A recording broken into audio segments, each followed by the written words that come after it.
I'm tipping my hat to Ben. Ben, he's taking the fight. He knows what it is. I think, and I like Ben. I like Ben as a person. I've trained with Ben before. I think he's a phenomenal fighter. This is not MMA though. This is boxing.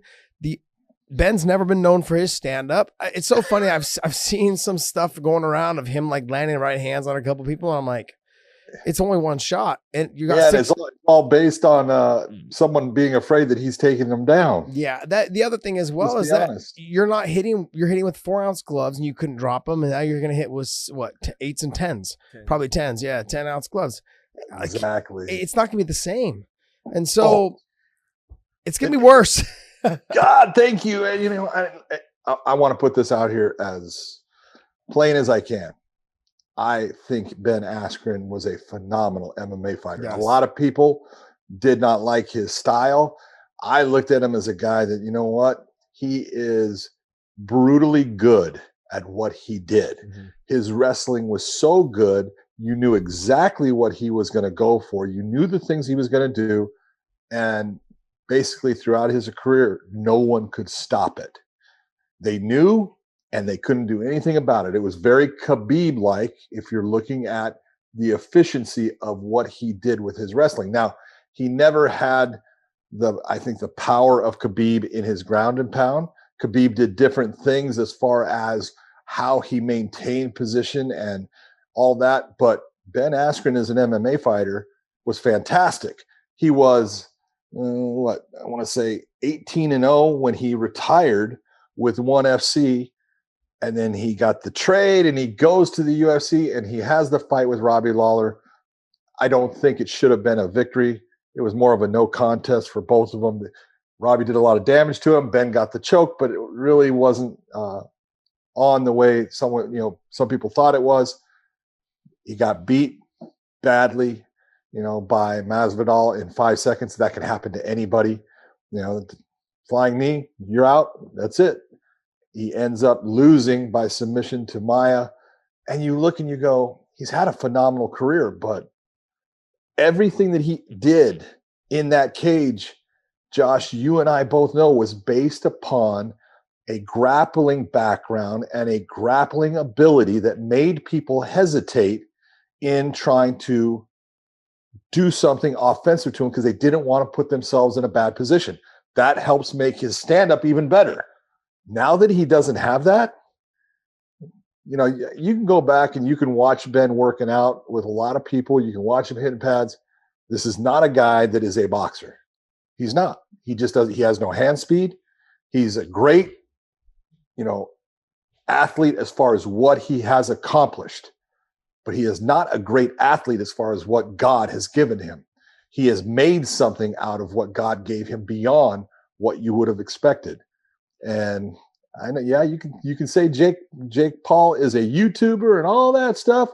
There's one thing that I can say for Ben in taking this, and I do think it was smart for him to take it, because he's going to make a fucking shitload of money off of this fight. Probably more than he made in a lot of his fights put together in the cage.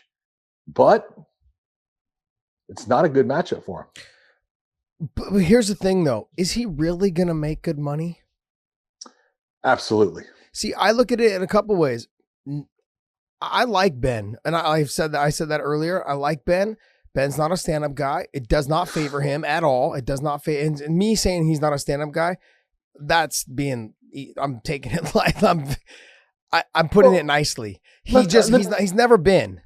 Josh, you were an outstanding MMA fighter. I'm not saying that because we're on a podcast.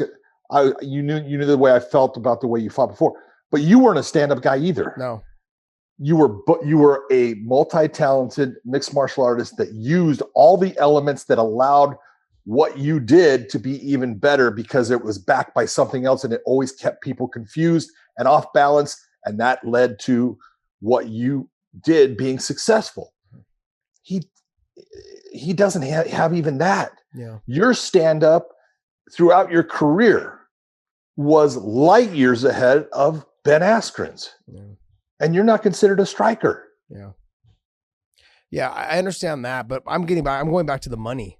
The money situation to me is how many people are really going to buy the pay-per-view. I know the Jake Paul crowd will buy it to see it, but the MMA crowd, I don't think they're interested. I don't think they really care because not a lot of them knew Ben until he got to the UFC, and he didn't have a good career in the UFC. No. So that being said, all they've seen is him get knocked out. So when they turn on the cable box and they go pay-per-view for $30, $29.99 or $49.99, whatever it is, they're gonna go, nah, hard pass. You know, and I don't think that the number is gonna be what people think it's gonna be. It was different when he fought the basketball player Nate Robinson. He's tall, long, lanky. He's got a name. He's played in the NBA for years. Like, well, he's not tall. I mean, but he's still tall. Not tall. Is still 6'1". Yeah, he's 6'1". Yeah, I mean that's still tall. That's tall. That's fucking taller than me. Anything taller than me is tall, man. So dude, my grandson's taller than you. Yeah. Whatever. Calm down. He's calm 7. Down. Easy, buddy. Easy.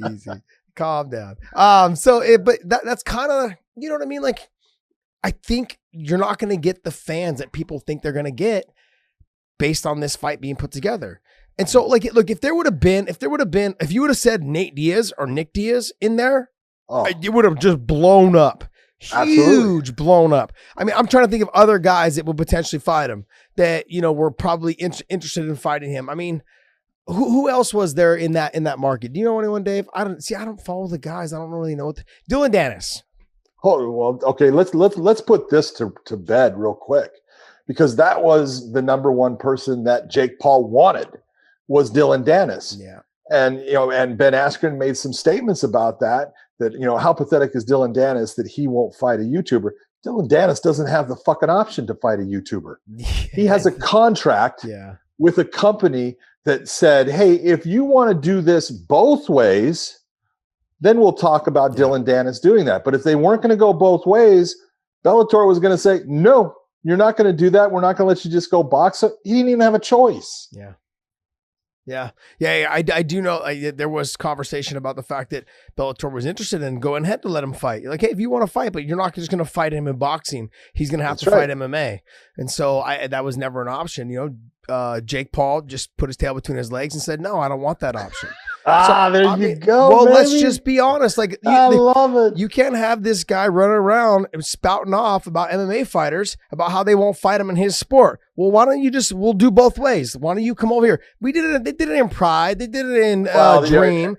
Let's go, buddy. Come on. You know, and the best part, Josh, is the past will come back to haunt you when you say certain things, because I can recall a time when Jake Paul made the statement about boxing is not fighting, MMA is fighting. And so you look and you go, well, you're the one that said it. So either back it up or put your tail between your legs and just scurry on with your little poodle haircut. 100% agree.